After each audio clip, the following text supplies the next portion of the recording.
Magandang hapon po muli sa ating mga kababayan. At dito po tayo sa ating programa, Iparas kay Paras. Ito po yung kaibigan nyo, former Secretary Jing Paras. At huling bumabati ng New Year. Medyo isang linggo na nakalipas, pero parang buhay na buhay pa rin ang bagong taon para sa ating mga kababayan.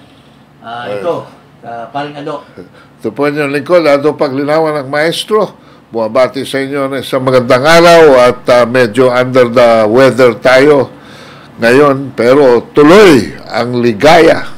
Tuloy ang pakikibaka. Pakikibaka.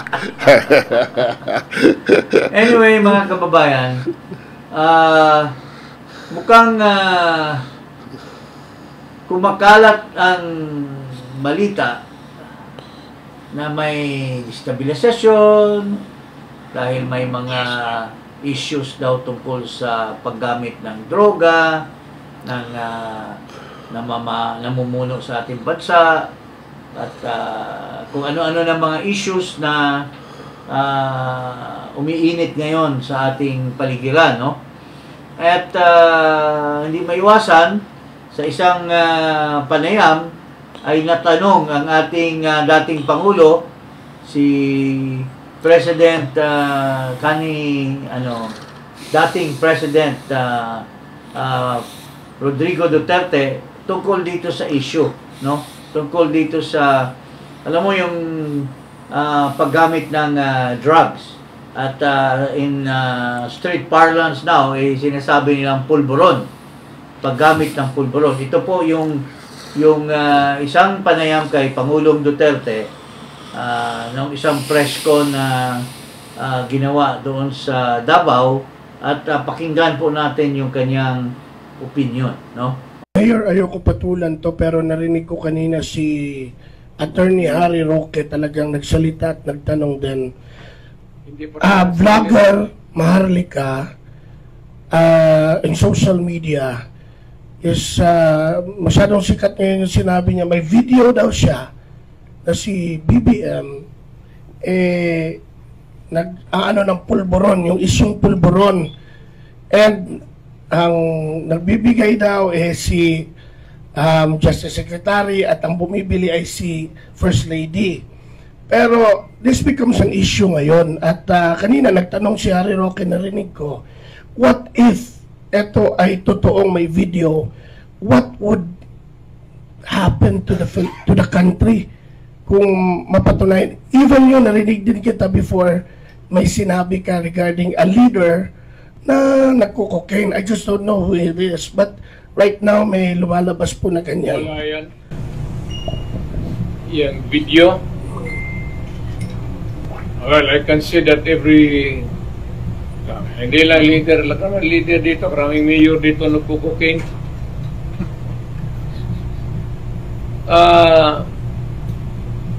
There's no such thing. Kasi kung nandyan pa yan, matagal na lumabas yan. Wala yan. Alam mo, ang ating dating Pangulo ay siyempre, hindi na po siya nakaupo, at magbabago din yung kanyang outlook in terms of political persuasion, in terms of bearing niya ngayon bilang isang retired politician. Pero alam mo, mga kababayan, ito po yung masasabi ko, no, paring Ado. Ay may video o wala. Hindi yun ang issue. Hindi yan ang issue. May video o wala. Ang importante, ano ba ang nasa pag-iisip ng taong bayan? Ito bang perception mo sa isang leader ay makatotohanan ba na siya ay isang tao na ikangay mapagkatiwalaan, na hindi gumagawa nito or gumagawa siya na niya? Kasi ito lahat po, Maski may video pa yan, ang dali-dali naman siya sabihin na hindi totoo yan eh. Fake yung video na yan. Pero, ang hindi mo pwedeng ipagkaila sa tao, yung sarili mo mismo. Yung action mo. Yung mga demeanor mo. Yung pananalita mo. Kasi yung inconsistency mo. Lahat yan ay nakikita po ng taong bayan. At may video o wala, ikaw na mismo ang sarili mong video. Sarili mong mukha na nakaharap sa taong bayan. At doon ka mismo masasabi kung ikaw ba ay drug user or hindi ka drug user. Kung nauutal ka, may mga, alam mo, may mga indicators yan eh. According to medical parlance, the use of drugs, may mga indicator yan. Yung naglalakjo, yung facial movements. Mga facial movements. Nabubulol sa pagsasalita. So, and alam mo, with due respect to my boss, hindi rin niya pwede ipagkaila yan na may alam siya tungkol dyan. Ngayon, pwede niyang sabihin na wala yan, that's nothing. Kasi, syempre, alam mo naman, ang ating dating Pangulo, nagre-respeto din yan ng posisyon. Naging presidente din siya. Syempre, nire-respeto din niya yung posisyon ni BBM ngayon. The presidency. The presidency. Ayaw niyang i-head on yung issue. Yeah. Kaya, nire-respeto niya, kaya ayaw niyang bigyan ng halaga or papatulan yung issue. Pero ito po yung importante na dati niyang ginawa at dati niyang sinabi. At ito po isa sa indicator na hindi na kailangang video. Kung naniwala kayo kay President Duterte noon sa mga sinasabi niya, kung i-connect mo ito sa issue ngayon tungkol dyan sa video, yun ang mas maliwanag. Ano yun na kailangan yung pulburon video, kundi si Duterte mismo, siya mismo nagsabi na may isang presidentiable na gumagamit ng cocaine. Pakita natin po ito. I will not make it clear now. There's even a presidential candidate na nag-cocaine. Yung mga mayaman sa Davao, ari ng lahat ng banana, ang distribution, yun, nagsuside yung anak. May kandidato tayo na nagko-cocaine yan. Yung mga anak ng mga mayaman. Kaya ako nagtaka ako, anong nagawa yung tao niya? I'm just asking. What contribution has he made pala sa Pilipinas? Yan lang, gusto ko lang tanongin ng ano. Hindi naman sabang bakit ang Pilipino parang lukong-luko na supporting. Magtanong lang ako sa inyo, ano ang ginawa niyan? Nagdadruga yan ng cocaine ang tirada niya. Itong anak ng mga mayaman, lahat dito sa Manila, o sa Davao. Isang grupo yan. Tirada niya ng cocaine. Hindi ako nag-iintriga. Bahala kayo. Find out. Sino? Yan ang sinasabi yung dating Pangulong Duterte. At saka yung question na Secretary was unfair. Kasi it was making him, parang the reporter was fishing out a confirmation from him. Yes. You're asking a lawyer. It's really kabubuhan ng mga... Kung pakinggan mo yung interview ni Duterte, talagang, you'll be really disappointed by how the media who comprised that press conference, the way they ask questions is out of this world. Hindi pinag-aralan, hindi, para bara-bara lang, basta-basta.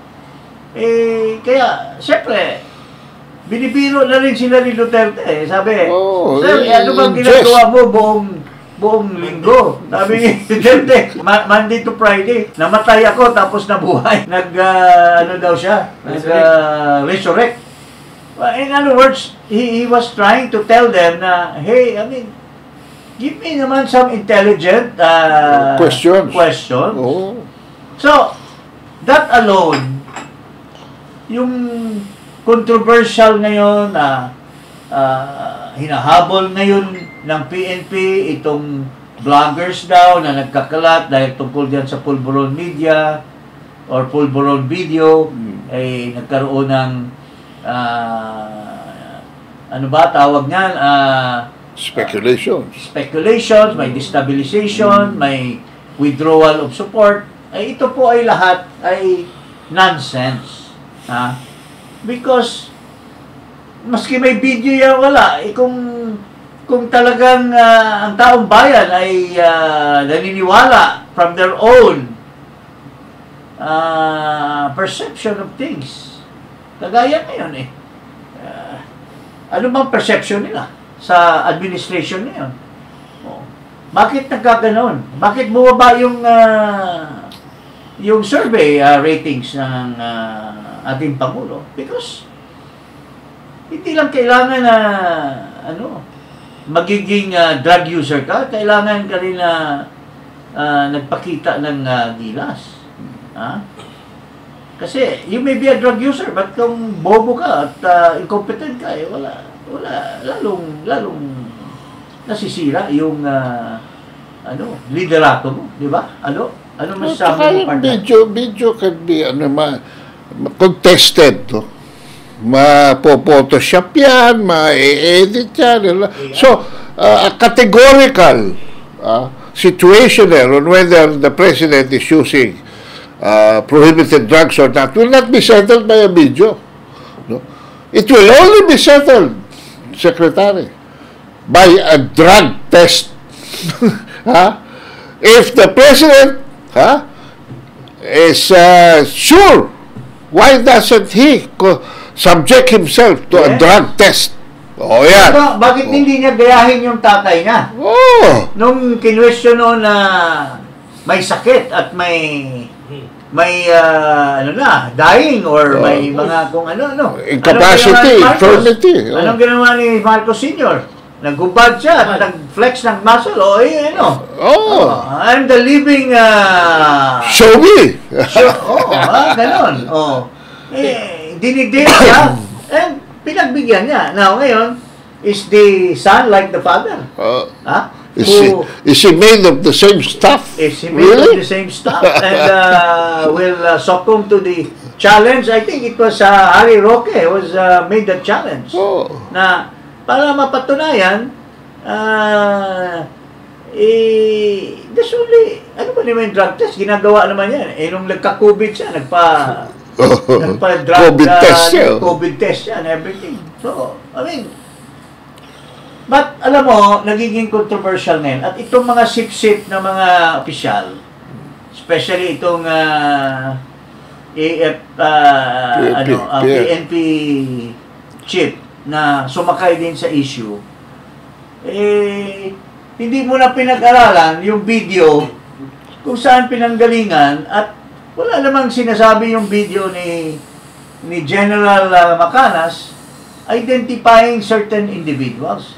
Gusto lang sumipsip at gusto lang sumakay ito si Acorda at tinitreten ngayon ang mga vloggers. Pakinggan natin ito si Acorda. It hurts me that there are people na gusto lang maging sikat yung kanilang vlog ay gagawa ng mga disinformation. No less than my face, the face of the Chief of Staff, posted on viral and saying the AFP and the PNP withdrawing support or asking resignation of the President, it's unforgivable. Hindi po tama yon. Tayo na nagmamalasakit sa bayan, nagsasakripisyo, magpaaraw, magpaulan, para maging maunlad lang ating bansa. We try to promote investment and tourism, pero dahil lang sa mga to, sa pansarili, nag-create ng hindi magandang imahe sa ating bayan. We don't tolerate these things. And the people are counting on us. Alam ng ating mga kababayan na tayo nagsasakripisyo buong buo. Sana man, konting respeto, kahit sa uniforme lang, huwag namang i-post using this information just to create a viral blog. Yan, ano masasabi mo dyan sa kasipsipan nitong... Can you say otherwise? You cannot say otherwise. Una-una... If you say otherwise, you're out of your job the next day. Yeah. Huwag ka na lang magsalita. Oh, pero, in the process, General, with due respect po, pareho tayo, ako, naging cabinet secretary din ako dyan, naging mataas din tayo, ikaw, mataas din yung posisyon mo, pero wag sana po nating gamitin to suppress press freedom. Bago tayo magsalita, bago tayo magsampa ng kaso, pag-aralan mo muna kung ano ba yung basihan ng kaso mo. Kasi kung it was only because of kumalat, pero yung original na allegation does not say anything. Alam mo kasi, when one statement is made, and it is related by another to another person, and so on and so forth, and doon ka lang magbabase ng ng evaluation mo at analysis of the situation, hearsay na yan, sir. So, the best evidence is where it all started. Dapat nang imbestigahan nyo muna kayo. The root cause. The root cause of the story. The first cause. Bakit nangyari ito? Hindi yung lahat na ngayon na who are expressing their press freedom, who are expressing their dismay in the government, tatakutin nyo ngayon. Yeah. Alam mo naman, dito sa bansa natin, you are the enforcement of the laws. You may or may not be able to enforce it with justice and equity. Pwede kayong magkamali at ang inosenteng mga partidos, yun ang matatamaan. So, I think for a responsible person such as the Chief PNP, I think bago kayo nag-announce, bago kayo nagdadaldal, nag-imbestiga muna kayo. A thing like you this. have a CIDG, ang gagaling ng CIDG. Yes. Why don't they investigate first the source? You have equipment to determine kung how these things came about. Ang nakikita ko kasi, Secretary, wala na nag-iisip, wala na nag-a-analyze, wala na nag-i-investigate. Lahat kasi, they're all engaged in propaganda. Lahat is being dictated upon. Oh. I'm sure, with due respect po, ikaw, Mr. Acorda, ako mataas ang respeto ko sa iyo. Nung bago ka dyan at ngayon na-extend ka na, I don't know kung this is your way of repaying your extension, pero alam mo, dapat you must be responsible head of office. Dapat po muna nagsusuri po tayo kasi pag bumitaw po kayo ng salita, head kayo ng PNP, you command the entire police force, and that alone is a threatening force. Yeah. And siyempre, press freedom yan That's actually without even taking action by just a mere words na bititawan nyo by saying na ipapahuli nyo lahat yan kasi nagbitaw ng salita na wala naman kayong proof kung ano talagang actual na sinabi, that's already, niyayanig nyo yan yung ano, establishmento ng ating saligang batas na yung right to free expression, right of free speech, which is the ano ba yan? Hallmark of democracy. Kayo mismo na who is supposed to protect that are the ones threatening that. Sana po wala po tayong away dito, sir, pero kami po being responsible people, kinukulang natin po ang attention. Sana wag naman tayong magbitaw bago na maglagay tayo ng proof. At saka, ito po yung sinabi ni Macanas kung ma-share po natin, ito po. Initiative ni Senator Amy na kinakausap niya si PBBM para mag-resign na lang para maiwasan ang pagdanak ng dugo. Yan po ang na-vlog ko kapon dahil ang mga anak ni Senator Amy, kinakausap nila ang kanilang mami na speak up, mama. Do the right thing for the sake of our country and for the sake of Grandpa Marcos Sr. So ngayon, may natanggap akong report na similar to this. Ang sinasabi dito, this is the message. Na hindi lang si Senator Amy ang kumakausap sa presidente. May iba't ibang grupo o iba't ibang tao na kumakausap. Ito, basahin ko yung actual ka. Sir, mag-ready na po tayo. Ayan.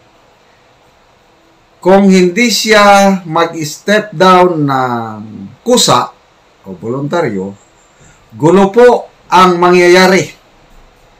Kinakausap na po siya o kinakausap na po sila, matigas lang si Smugs. Yan po, yung actual text. Na, mayroon pang dagdag pala, short ano lang.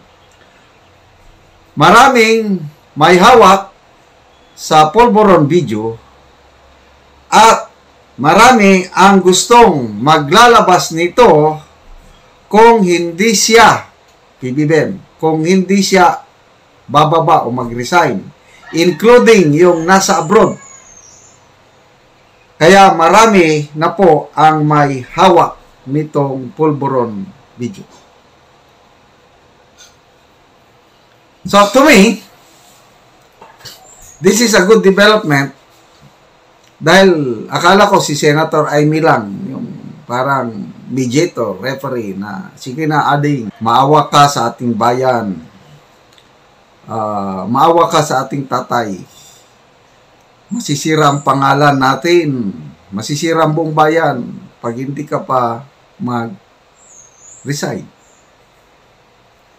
Kasi doon pa lang yung narcolist ni PRRD na kasama ang kanyang ading bonget, malaking bagay na yon. Pirin mo yan. Hindi lang siya user, kundi protector pa kung nasa narcolis. Alam ni Manang Amy yan. Hindi niya maidi-deny. Kasi kung hindi totoo yung revelasyon ni Marlica, magsalita na sana sila. Kalang lahat na revelation ni Marlica, walang nagsasalita eh. So, silence means totoo. Yun ang may vlog si Atty. Trexie tungkol niyan. Na tama ang paratang ni Marlica dahil tahimik sila. Napaka damaging. Pasabog talaga. Ilang pounds na bomba yan. 500 pounds o 1,000 pounds na bomba yung mga binabato ni Marlica. Hindi sila sumasagot. So, alam ni Senator Amy. Narcolist, meron pang Polvoron video na according to Marlica, alam din ito ni Senator Amy. Kaya gumagalaw siya. Yung iba na may kopya rin, Okay. Nabanggit ko na dito sa aking vlog na yung aking source, napanood niya yung video na yon sa isang army colonel na PMA graduate. At maraming PMAers na may hawak nito. Na nagbigay sila ng instruction dito sa aking source na huwag mong ilabas yan. For your eyes only. Yun lang po ang, siguro, dito nanggaling yung issue na yan. At, alam mo, instead of announcing na that will generate fear among vloggers, dapat inimbestigahan lang muna nila ito. Without announcement, without using their powers of threatening. At ito muna, inimbestigahan. Now, if mayroon namang, pinatawag nila yan, through CIDG, or pinatawag nila yan si Macanas, o sino bang source mo? Ano ba yung pinagsasabi mo? Then only then, can you announce when you have already find out the punot dulo. Punot dulo. At saka, kasi it creates fear among legitimate, innocent. May chilling effect, no? May chilling effect at saka hindi rin maganda sa image ng Philippine National Police dahil parang nagamit kayo to suppress press freedom by announcement, tapos through your spokesperson, yung Jean, ano pangalan niya? Nandiyan ba? May, ano ba yun? Yung Pajardo. O, yung Jean Pajardo, may mga threat pa na ganyan. That will create havoc within the community of vloggers. As well as the legitimate mainstream media, di ba? Ang problema kasi dito, Secretary, is there is no countervailing and superior perception of achievement, of efficiency, of results that affects the lives of the ordinary Filipinos. Hindi naman magagather ng most yung mga rumors na yan or whatever it is, speculations. Kung merong a bigger, larger than life, no? Hindi magiging hindi siya magiging vulnerable to all this strings and arrows, kumbaga, to quote Shakespeare. Kaya nga sabi ni President Duterte nung tinanong siya, sabi niya, wala siyang alam sa ganung video. Pero alam niya, mga politiko gumagamit ng cocaine, mga mayors, and in the beginning of his administration, he has already a lot of expose on those who have been using, those who have been involved, those who have been using, those who have been selling. Mayroong intelligence report lahat yan. Before Duterte, we almost became a narco state. Yes. Yes. So this is no laughing matter. This is a very serious accusation. So when Duterte says, common naman yan, naggamit ng cocaine. I mean, there is no accusation na porque gumamit ka, it makes you incompetent or it makes you not qualified. Di ba? And what if Acorda validates it? Will he support his president? Or so act in accordance with what is the national interest of the Filipino? Yes. Diyan ka mamili. Kanino ka ba, Acorda? Yan ang tanong. Di ba? Yan ang tanong. Yun lang po. I mean, wag sana nating gamitin itong posisyon, very high and very mighty position in government, just to impress or ika nga, sip-sip, magsip-sip lang tayo at the expense of the Filipino people. Wag sana po. I mean, with due respect. I mean, we have high respect to your person, but, well, you're just human. You might have been persuaded by someone on top kasi hindi natin alam, matinik yung nandyan sa taas. Magaling mag-persuade, magaling through force, through intimidation, through bribery, magaling yan.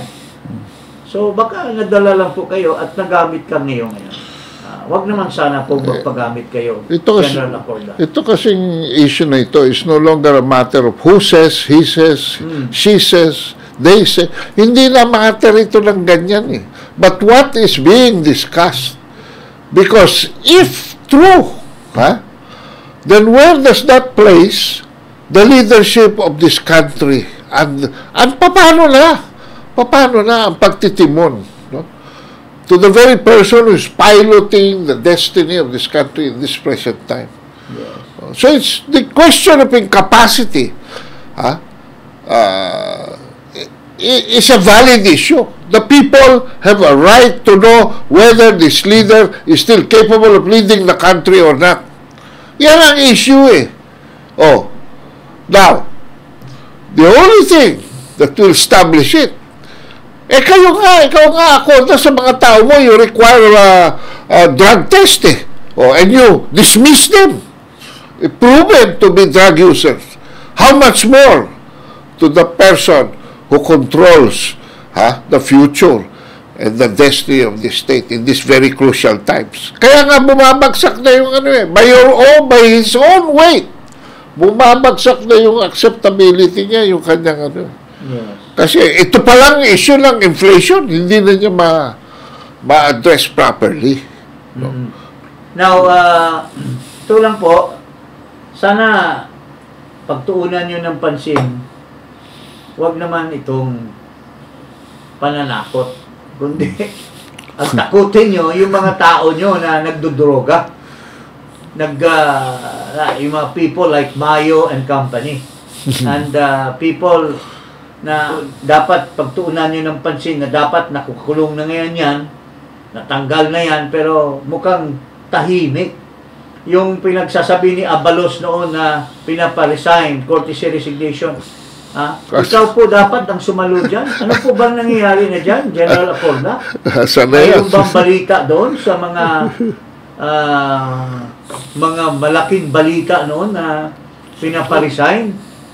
Lahat ng mga generals, may announcement na po ba kayo, Mr. Acorda, tungkol dyan sa progress nung may mga natanggal ba? Bakit yung iba hindi natanggal? Talaga ba malinis sila? And so on and so forth. Sana yun ang pagtuunan nyo ng pansin. Huwag yung pananakot sa mga kababayan natin na who are just legitimately expressing their grievance against government, expressing their freedom of speech na gagamitan natin ng dahas ng batas, because we know for a fact that pag talagang kayo na ang gumalaw, talagang threat will be there against these people. Yun lang po ang masasabi ko. So, yun lang, at as a last parting word dito sa issue na ito, wala pong kailangang video na mapoprubahan yan. Kung ang tao na tinutukoy ay talagang gusto niyang ipruba na malinis siya, ay kusang loob niyang gawin yan. At saka, if there are perceptions that would lead to that kind of conclusion, ay nasa kanya na rin yung sariling aksyon. Yung pananalita niya, yung mannerism niya, and so on and so forth. Hindi mo pwedeng itatago sa taong bayan. Yun lang po. Magandang hapon po. At Ito po ang Iparash kay Paras.